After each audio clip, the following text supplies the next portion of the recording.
What's good, everybody? Welcome back to the Cloud Slayer channel. Hope you guys are doing well. Another Monday ramble. Glad to see everybody again. And, first and foremost, congratulations to the Kansas City Chiefs, back-to-back champions. Third championship in the last 5 years. So, 5 years ago would have been their first championship to spark this. What is it, a dynasty? You get 3 in 5 years, or was it 3 in 4 years? I think it was 5, right? So, what is it? First dynasty since the New England Patriots did it with Tom Brady and stuff like that.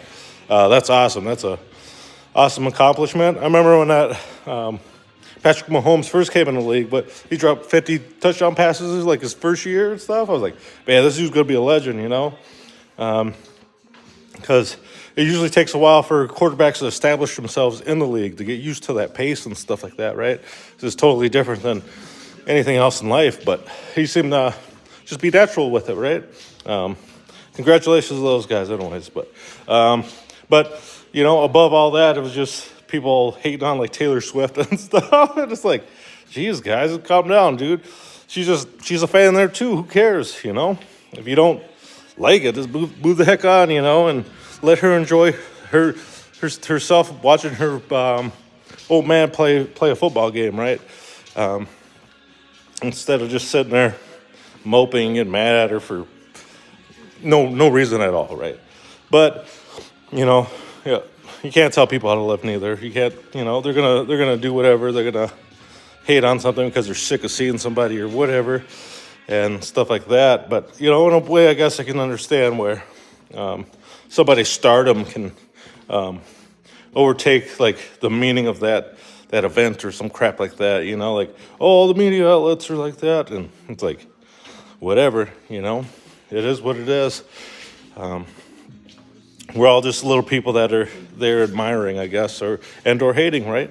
I guess I wouldn't understand that. A lot of people, most people in the world will never understand that, to be that successful, right? That level of success in a craft that you do, you do it so well that there's so many fans, and it might outweigh something you go to spectate, right? And stuff like that, because you're a big fish in a small fishbowl at that point, right? Every little thing you do is going to be analyzed. It's going to be whatever, I see some of these videos, like recently there was a Cat Williams like exposing Hollywood or whatever the heck on that Shannon Sharp podcast, and they're like, oh, the psychiatrist breaks down this stuff, and like the whole time they're like, well, this could mean that, but it doesn't always mean that, stuff like that. And, they're like, they create some kind of narrative or something, they create like drama and stuff like that. And I kind of realized that a few years ago when those election things were getting real bad, these people creating narratives against Democrats, against Republicans and stuff like that. And that's when I started like, yeah, man, I ain't going to listen to either side, right? This is the first time Trump ran for office, and I'm like, man, this is getting ridiculous, man. This is why they raised us, telling us not to talk about politics, you keep it to yourself and that's it, or else, people are going to be doing the shit that they're doing nowadays, trying to fight each other, disowning families and stuff like that, and just because they voted somewhere, someplace that they believed in, like, you guys are talking about freedoms. You're talking about how, your side does whatever for whatever reason, but you guys are quick to shun each other, and it doesn't make any sense to me. It's like, you should still love your family. You should still care for that person. Who cares what they think or believe in, I have friends that are Republicans, that are Democrats. I care for them both the same, I don't give a crap about none of that stuff. And I don't know. Hopefully it's just like a phase thing where they just, but, some people really got hurt for that kind of stuff. And, it's sad. It's sad to see. And, I've seen some relationships even fall apart because of it.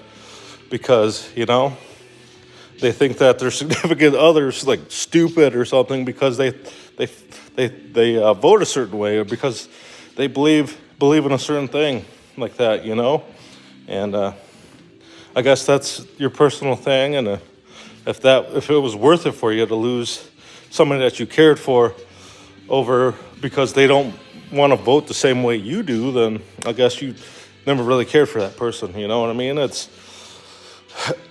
easy to say it, and who knows what the truth really is, right? And it kind of brings me back to that story where my friend was trying to push Christianity on me, like, oh, bro, I just care for you. I want you to bring you salvation and all this stuff. And I'm like, dude, I'm not Christian, but I do believe in a creator. I'm not like some kind of pagan that believes in nothing and witchcraft or some shit, We Native people actually have religions too. And we just because you don't know that doesn't mean that nobody is that, you know what I mean? So, and like you should be happy. I'm working every day. I'm not being a bum and, going out in the world hurting people or hurting myself or whatever the case may be, robbing people or some shit. Be happy for them.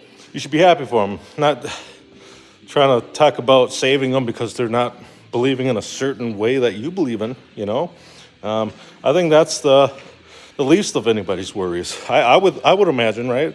I'm like, you don't see me pushing my ways because I'm doing all right, and somebody else is struggling, and it's like, no, you got to help them believe in themselves to carry on, because at the end of the day, it's believing in what you're doing. That's the only thing that's going to carry you through it.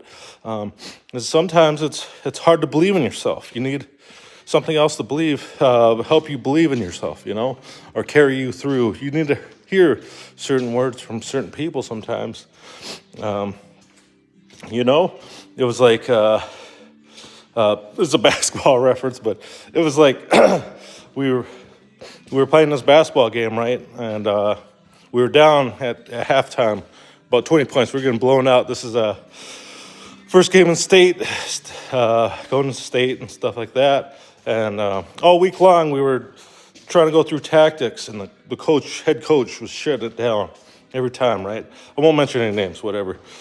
But he was shutting it down, just kicking everybody's ideas to the curb. The people that worked so hard to get there, everybody did. And undermined those ideas. It led up to this moment, right? This moment of losing our identity, in a sense, right? That's what it felt like. We lost ourselves because we knew we played a different way, because we knew that, this wasn't us, right? And come halftime, we're down by 20 points, and, nobody's saying anything. It's dead quiet. You could hear a cricket fart, and you could just feel the sorrow. You could feel the sadness. You could feel that everybody gave up, right? And it's like, damn, should I say something, But the whole time, where was the coach, The coach left us all in there, didn't say shit. And then we were like, where the fuck is he? We needed somebody to lift our spirits, to bring us up, We were defeated still at that time.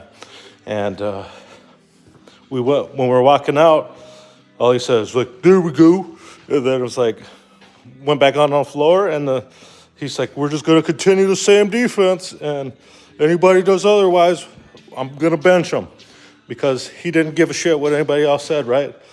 He didn't help uplift. He just continued down the same path of not correcting anything, right? And just went on and lost, right? Went out and lost at the biggest games. And that's, it happens, right? It happens. And sometimes, it's hard to say, because not in that same situation of being a head coach, right? Of being that guy for a basketball team or something like that, right? Where you have to uplift those guys with something you got to say, or you got to hear what they have to say to factor in how you play, because ultimately it's them who's going out there to play, I don't know. It's something you had to be like a part of to understand, you know what I mean? And it is what it is, you know what I mean? I didn't do much. I you know, I talk about it a lot. I had a lot of regret because, you know, injuries and stuff like that, and I knew I could have done better, could have gave more, you know, but I couldn't, and I did not. So and there's always that, right? There's a lot of people who, you know, they when they go through that, they mope about it. They cry about it, and they blame people around them, you know. And the short story to that is that you should listen, and not only to everybody around you, doctors or whatever, but to yourself, to your body.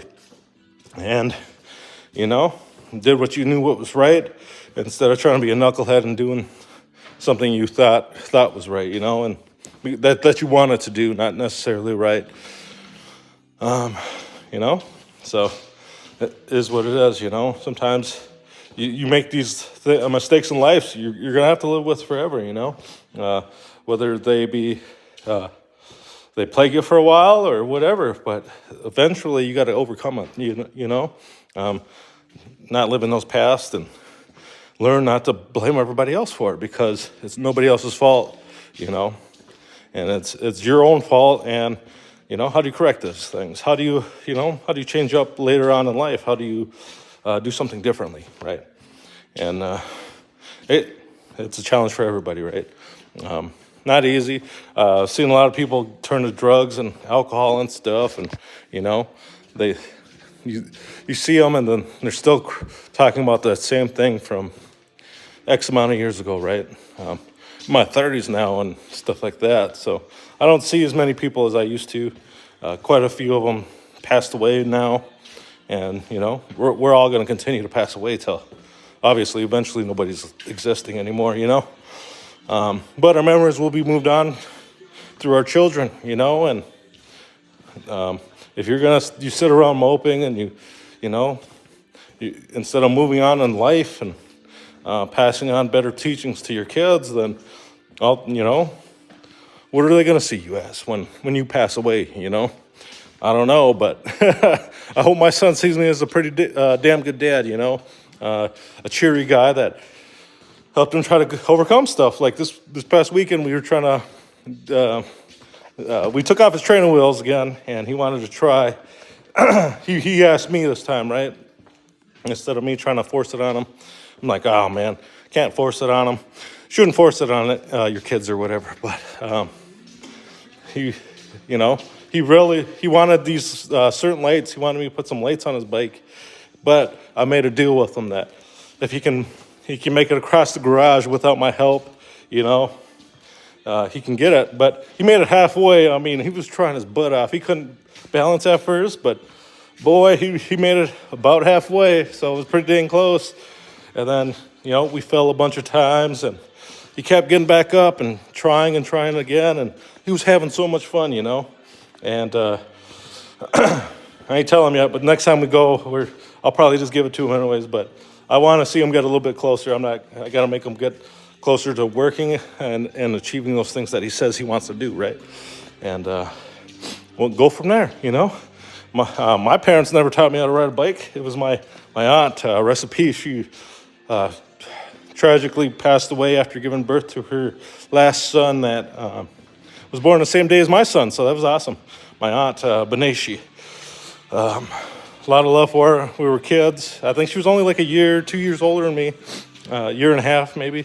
But she gold dang taught me how to ride the bike and stuff like that, and I'll never forget that, you know. And you know, I'll carry that for the rest of my life too. So, but anyways, I hope you guys have a great one. I'll see you guys next ramble. If you haven't hit that like or subscribe button, please consider doing that. I'll see you guys next time. Peace.